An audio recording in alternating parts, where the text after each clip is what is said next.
Hello అండి. Welcome back to సంధ్యా సంగతులు. ఈరోజు సంగతి ఏంటంటే ఎంతో రుచిగా ఉండే మరియు హెల్తీగా ఉండే కొబ్బరి లడ్డూలండి. అది ఏ విధంగా తయారు చేసుకోవాలనేది వీడియోలోకి వెళ్ళి చూద్దాము. 4 కొబ్బరికాయలను తీసుకొని తురుముకోవాలి.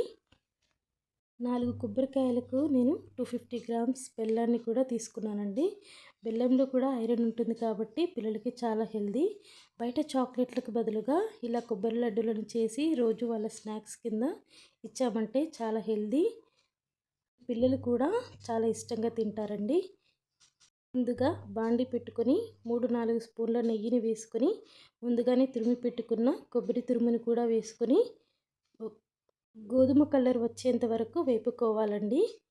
ఈ విధంగా గోధుమ రంగు వచ్చేంత వరకు కొబ్బరిని వేపుకోవడం వల్ల తొందరగా లడ్డూలు అనేవి పాడవకుండా ఉంటాయి.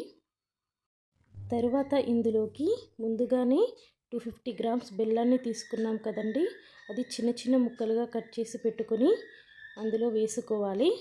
బెల్లం పూర్తిగా కరిగేంత వరకు చిన్న మంట మీద కలుపుతూనే ఉండాలి.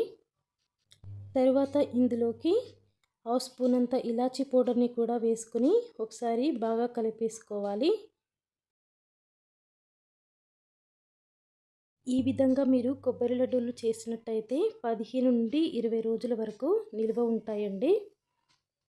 బయట కొనే చాక్లెట్ల కంటే కొబ్బరి లడ్డూలు చాలా హెల్తీ అండి, చాలా మంచిది కూడా చిన్నపిల్లలకి.